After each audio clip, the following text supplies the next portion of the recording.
sinister aspects of magic towards the darker aspects, primarily because it gives them either a vicarious thrill or an excuse for their own sexual abnormalities. So there's nothing wrong with that, providing they do not harm another. We're not evangelical in the sense that we try to push it on other people, but we are here as an access point so that people can reach out to us. We never refuse any inquiries at all. 3 years on, Bray did refuse to be interviewed and threatened legal action when asked to explain his part in the current promotion of Satanism. We're being filmed from the inside, gentlemen. If you look through there, there's a Sanyo video camera being aimed at us. We wanted to question Bray about his publication, The Lamp of Thoth, which has carried want ads for dead bodies, articles advocating sacrificial murder, and is the platform for Michael Aquino's new British recruiting drive. Bray called the police to hold us at bay, while he and his staff, in Halloween disguise, made their escape.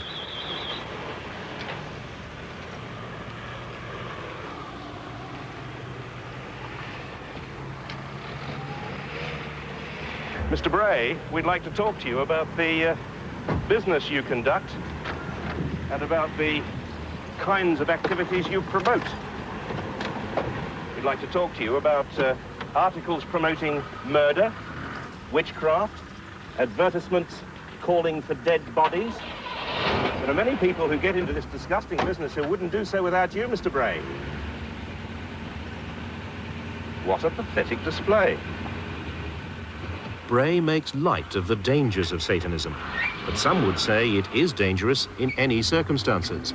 One ex-Satanist now lectures nationally on what she calls the doorway to danger. Maybe because you're curious.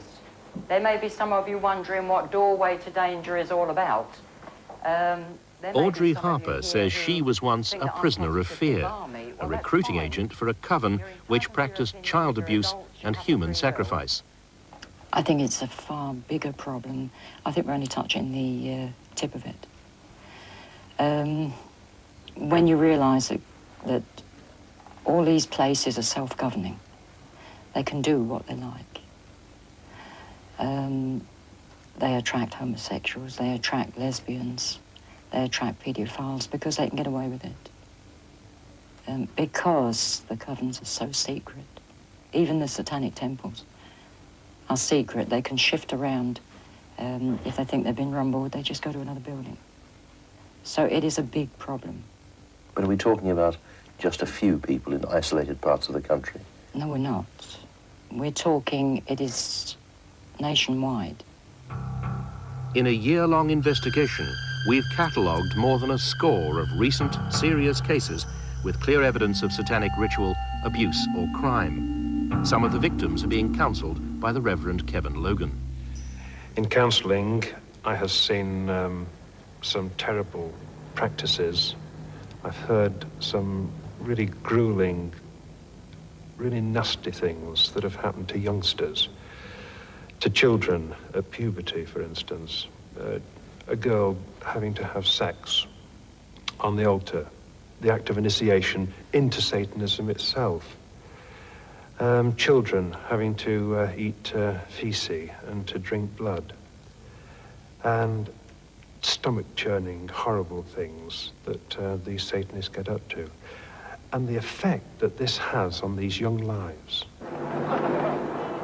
Earlier this year, Nottingham was the scene of one of the biggest and certainly one of the most gruesome child abuse cases in British history, involving 36 members of one family. We've got masses of these drawings. As they worked on the case, social workers, led by Judith Dawson, came to believe there were satanic influences at work. The sort of things that the children were saying were beyond the sort of things that they'd heard before. They were different, they were more bizarre, and they were horrific. You ask the children... When the 23 child victims were made wards of court, the judge also accepted that the children, from babes in arms to 10, had suffered incest and sodomy in the course of satanic rituals.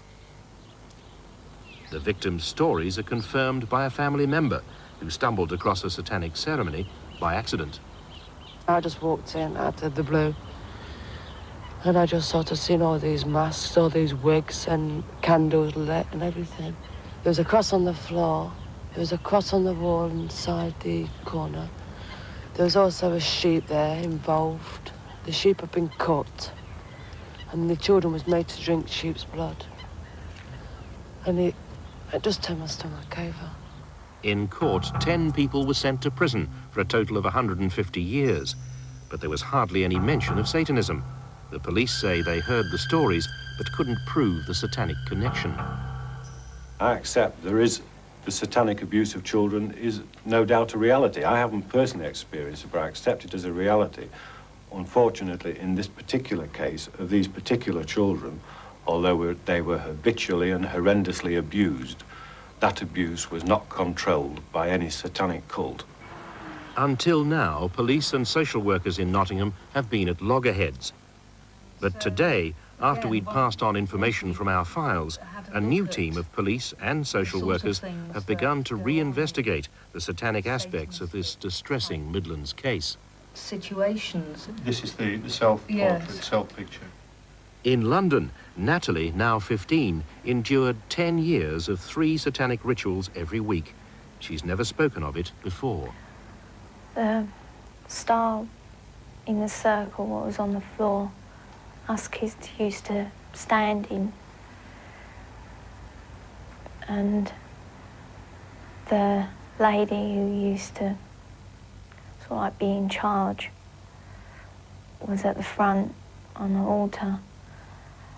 And the other people used to come in black robes with hoods and used to come in, you know, chanting. And they went round the circle. And then an animal would be killed. Natalie's mother knew nothing of her daughter's ordeal. Natalie was living with her grandmother at the time, and she was one of the abusers. 2 years ago, Natalie broke free from the coven to be reunited with her horrified and now guilt-stricken mother.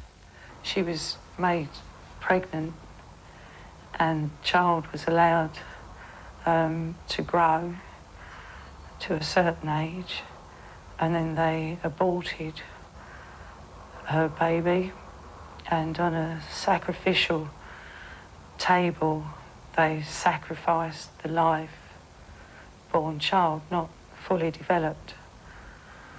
What people call a fetus, but as a mother I call him a child from day one. Those appalling allegations of ritual murder are now being investigated by the police. Charges of child sex abuse against those involved have been suspended, pending a full investigation into the child's satanic revelations. They used to talk about Lucifer. He used to appear and be there. And they used to say it was for him. And I thought he was a normal person, you know, just another person, you know, who was there. But now I know, well, that he was a spirit or something. It was an evil spirit. Yeah. Well, they were all evil, weren't they? Hear now the legacy of the priesthood of Set.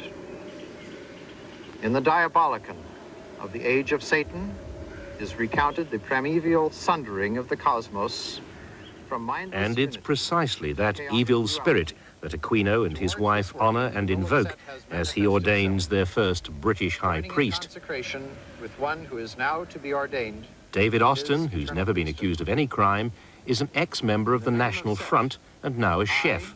His high priest upon earth, name you to our fellowship. He's been a Satanist for 20 years and will now head the Temple of Set in Britain on behalf of the Aquinos. And of beauty. But in San Francisco, we discovered that Michael Aquino is not all he seems. For a start, he's a lieutenant colonel in the US Army and a specialist in psychological warfare holding a top-secret military security clearance.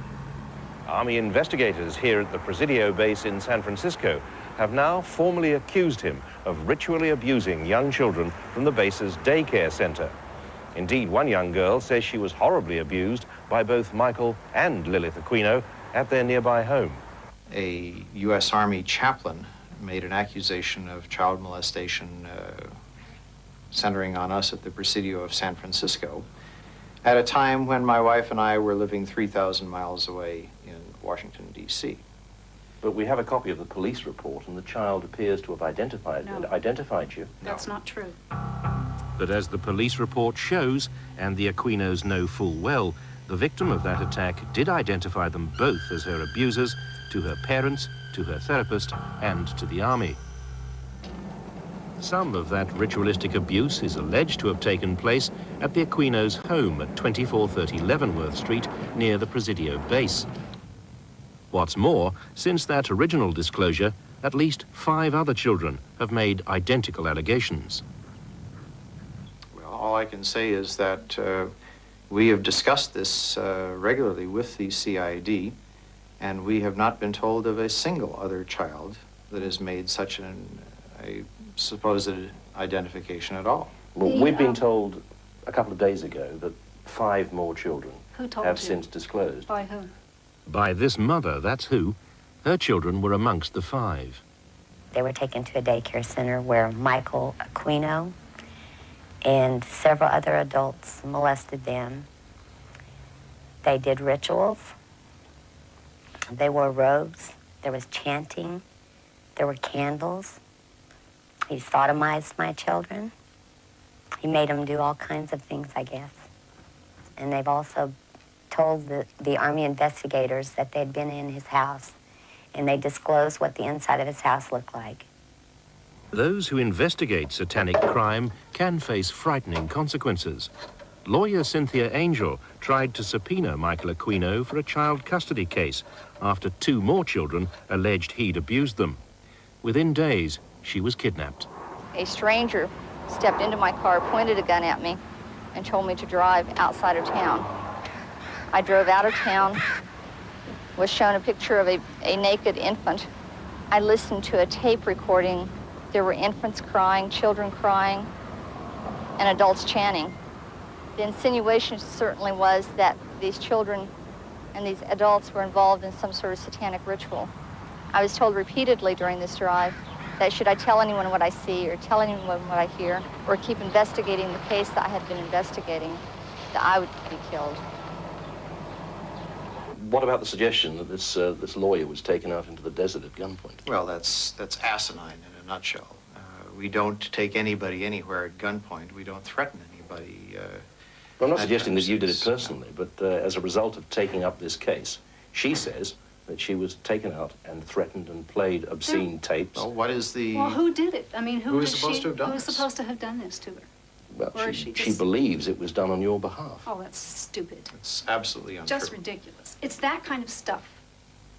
It's that kind of stuff that is causing all the misery. And it's a witch hunt in the classical sense, just as the witch hunts that took place here in England and in Salem, Massachusetts, in the United States.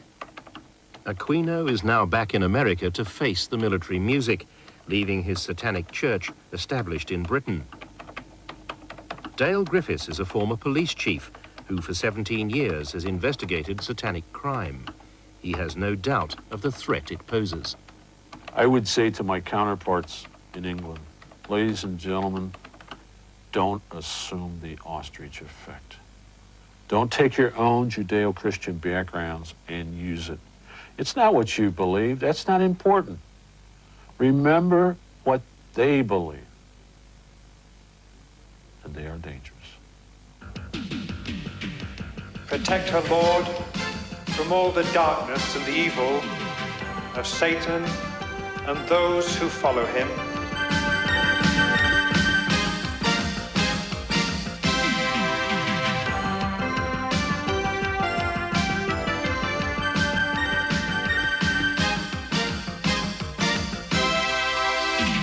If you have been involved in Satanism and need counselling or advice, a confidential helpline manned by specialist counsellors is open until midnight.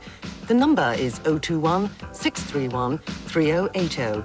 That's 021 631 3080.